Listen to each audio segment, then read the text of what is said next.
Hello students, welcome to EPG Pathshala. I am Dr. Neeti Goyal from IGN College, District Kurukshetra. Today we are going to talk on module Organization, Meanings and Types from the paper Principles of Management. Objectives. After completing this module, the students will be able to know the meaning of organization, principles of organization, formal organization structures, line organization, line and staff organization, functional organization, committee organization, and informal organization. Introduction. The organizational structure seeks to establish relations among all the persons working in the organization. Under the organizational structure, various posts are created to perform different activities for the attainment of objectives of the enterprise. Relations among persons working on different posts are determined. The purpose of defining the relation is to clarify as to who is the superior and who is the subordinate. Therefore, it can be asserted that the establishment of relations among various persons working in the enterprise is called organizational structure. Organizational structure cannot be similar for all the organizations because the nature of work and its size are different in respect of each enterprise. So, organizational structure is designed in accordance with these characteristics of the enterprise. Thus, there can be many forms or designs of organizational structure. Organizational structure, once decided, may also undergo changes as the situation changes. Definitions of organizational structure. According to Hurley, organization structures are patterns of relationship among various positions in a firm and among the various people occupying the positions. According to William H. Newman, organization structure deals with the overall organizational arrangement in an enterprise. Designs or forms or types of organizational structure. There are different types of organizational structures. Different business enterprises have different organizational structures depending upon their characteristics. However, whatever formal organizational structure a firm chooses, there is a parallel structure that runs along with any formal structure that is called as informal organizational structure. The formal organization is usually delineated by an organizational chart and job descriptions. The official reporting relationships are clearly known to every employee. Along with the formal organization, there exists a parallel structure which evolves on its own out of the pattern of human interaction within an organization that are not officially prescribed. This is known as informal organization, also known as grapevine. Formal organizational structures are categorized as line organization, line and staff organization, functional organization, and fourth one is the committee organization. These organizational structures are briefly described in the following paragraphs. First, line organizational structure. Line organization is the simplest and the oldest form of organization. A line organization has only direct, vertical relationships between different levels in the firm. In this type of organizational structure, only one type of authority exists, that is, line authority. Here, authority flows vertically from top to bottom. It is also known as military organization. Single line organizational structure has been shown in the figure. Features. It is the simplest form of organizational structure. Authority flows vertically in a straight line from top to bottom. Only one type of authority exists, that is, line authority. Specialized services do not exist in this form of organization. Line officers have complete authority to do their respective functions. They can independently take decisions in their areas. Unity of command is observed in this organization structure. Departmentalization may exist in this form of organization depending upon the organizational needs. Advantages. A line structure tends to simplify and clarify responsibility, authority, and accountability relationships. The level of responsibility and authority are likely to be precise and understandable. Promotes fast decision making. Simple to understand. Because line organizations are usually small, management and employees have greater closeness. Disadvantages. Neglects specialists in planning. Overload key persons. Inadequate communication. Monopoly over decisions. Not suitable for large-sized firms. Scope of favoritism, since the departmental head is almost all the same for the activities of his department.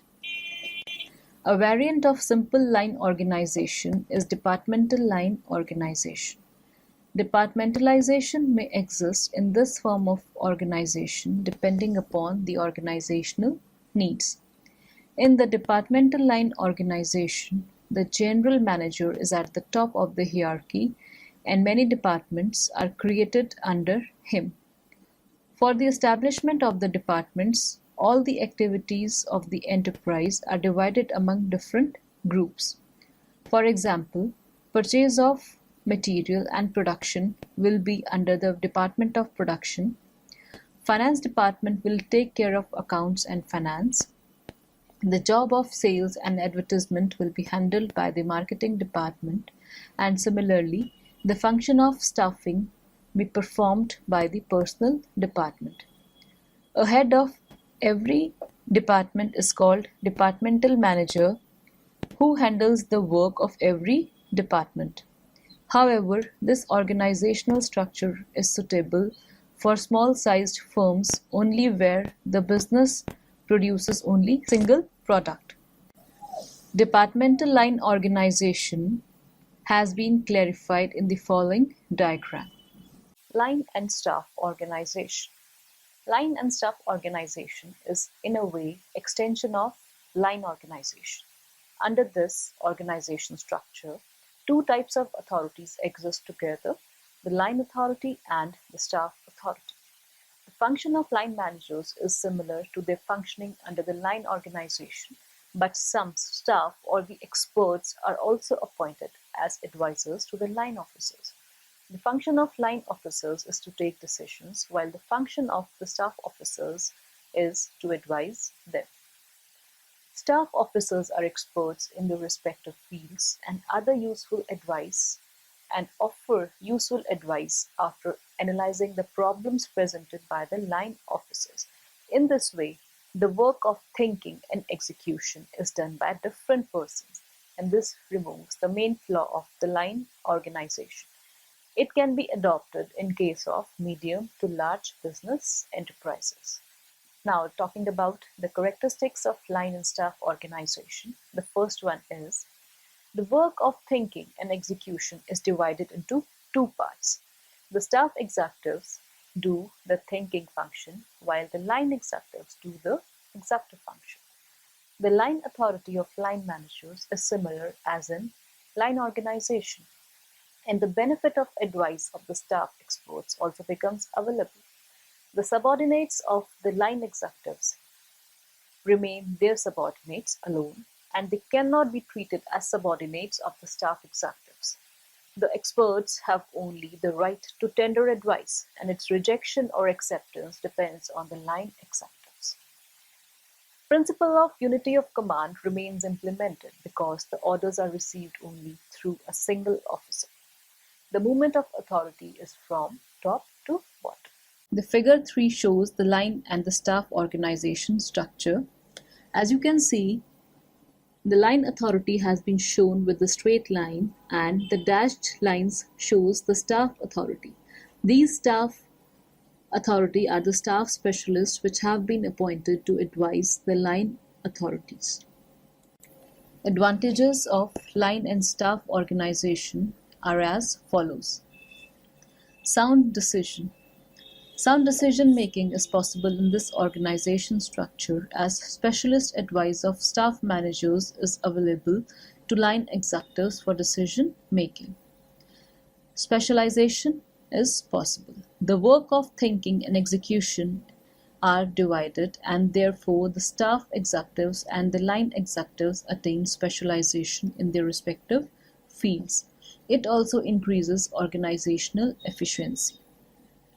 Advantages of line organization. This organization system is an improved version of line organization. Therefore, it has all the advantages of line organization. Research facilities. The staff executives do not have to remain busy in daily routine, and the line executives ask for their suggestion only in special circumstances. Therefore, the staff executives have enough time at their disposal for research work.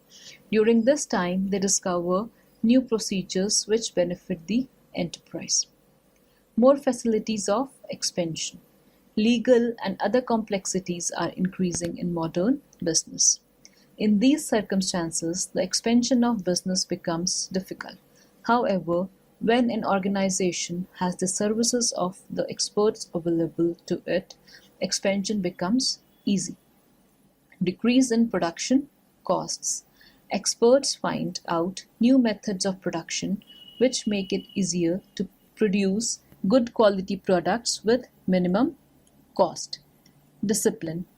In this organization, because of unity of command, there is no problem on account of discipline. Apart from advantages, there are some disadvantages also, which are conflict between line and staff authority. Even though a line and staff structure allows higher flexibility and specialization, it may create conflict between line and staff personnel. Dependence on experts. Line managers may not like staff personnel telling them what to do and how to do it, even though they recognize the specialist's knowledge and expertise. Some staff people have difficulty adjusting to the role, especially when line managers are reluctant to accept advice. Staff people do not have any authority in implementing their advice. This may discourage them and may also lead to line and staff conflict. Costly. This organizational structure is costly to operate as staff experts are specialists and hence high remuneration need to be paid to them. Also, their services may not benefit the organization since implementation of their advice is solely in the hands of line managers. The line and staff organization is suitable for medium to large sized business. Since the legal and other complexities have increased, it has become almost a dream to achieve success in business in the absence of experts. The chief drawback of this kind of organization is the conflict between two types of authorities. This conflict can be ended by clearly defining their relations. Functional organization. The father of functional organization is Frederick W. Taylor, who is better known as the father of scientific management. Functional organization is completely based on the principle of specialization, and under it, the ability of the experts is fully utilized. In functional organization, specialists are put on the top positions throughout the enterprise who have the authority to give advice and also get it implemented. Their authority is known as functional authority. Taylor recommended that there should be functionalization not only at the top level but also at the shop level where workers have to produce goods. The whole work in the organization is divided into various departments. Similar type of work and transactions are put in one department under the control of a departmental manager who is responsible for carrying out various activities of their departments in the organization. Various departments are known as functional areas of management, that is, purchases, sales, finance, production and personal, etc.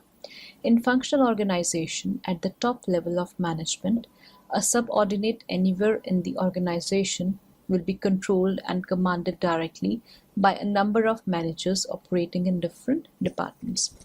For example, any functional head and marketing director can direct the subordinate throughout the organization. This means that subordinate receives orders from several specialists managers working above him. In this diagram, line authority has been shown with the straight lines and the functional authority has been described by the dotted lines. As we can see, a subordinate here is receiving instructions from a number of superiors, and this is the major drawback of functional organization, which disobeys the unity of command. Not only at the top level, Taylor recommended functionalization at the foreman level also. Functionalization at the foreman level has been called as functional foremanship by Taylor. Rather than a single foreman supervising many workers, usually 40 to 50, he advocated appointment of 8 different specialist foremen discharging different functions. Every worker in the organization is directly connected with these foremen.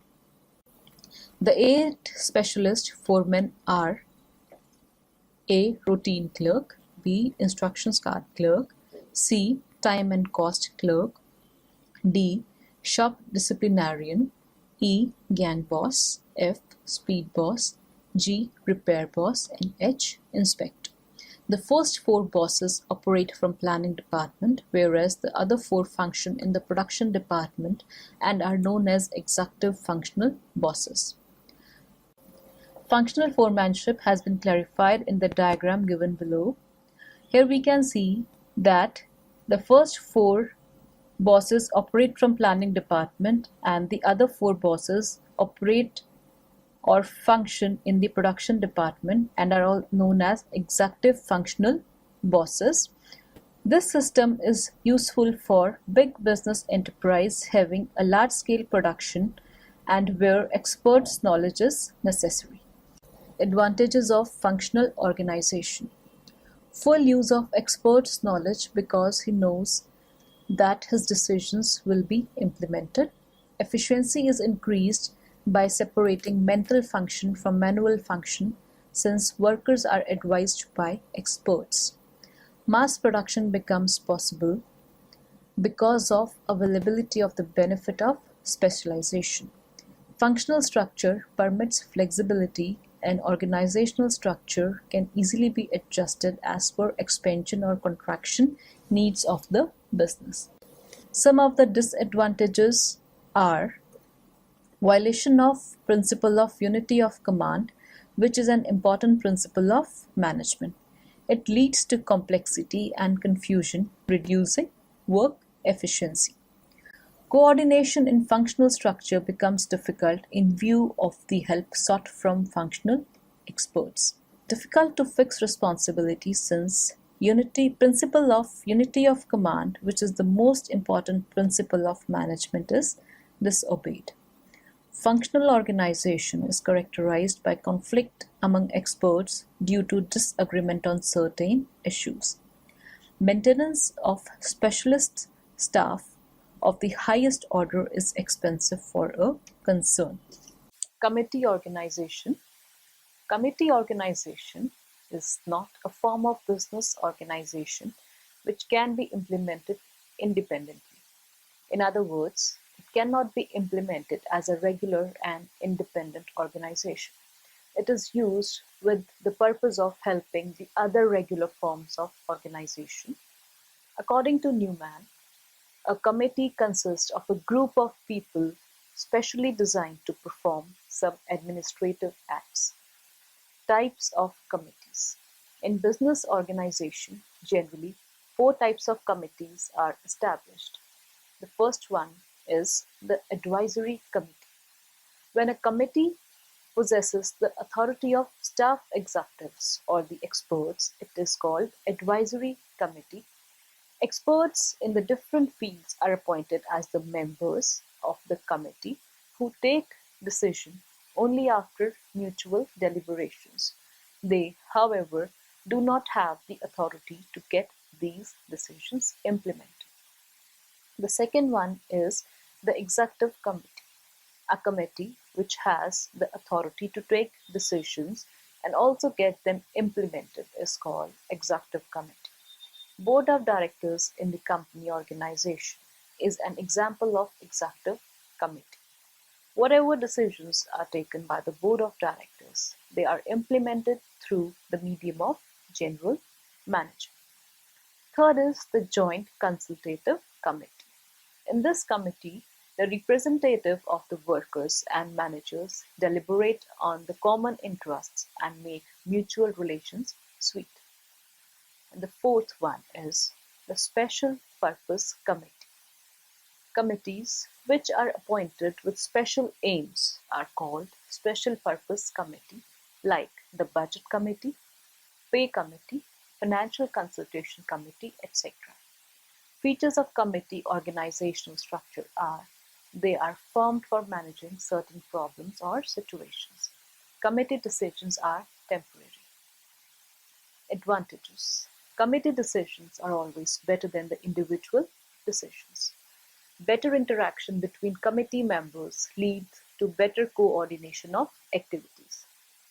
Participative decision making, which also promotes and leads to creative thinking. And it is the basics for reducing conflicts. It leads to better commitment for implementation. It provides better solution for complicated problems. Disadvantages. Committees may delay decisions, consume more time, and hence they turn out to be more expensive. Group action may lead to compromise and sometimes it may lead to indecision as well. There are more chances of conflicts. There is a very high probability of buck passing. There is lack of secrecy as decisions are taken by many people, and the probability of diversion from the main issue is always there. The informal organization. An informal organization is a set of relationships and patterns of human interaction within an organization which are not officially prescribed. Alongside the formal organization, an informal organization structure exists which consists of informal relationships created not by officially designated managers but by organizational members at every level. Since these informal relationships cannot be avoided, they can be used for the benefit of organization if handled judiciously. The informal organization has the following characteristics. Its members are joined together to satisfy their personal needs like need for affiliation, friendship, etc. It is continuously changing. The informal organization is dynamic. It involves members from various organizational levels. It is affected by relationships outside the firm. Certain people are assigned greater importance than others by the informal group. Even though an informal organizational structure does not have its own formal organizational chart, it has its own chain of command.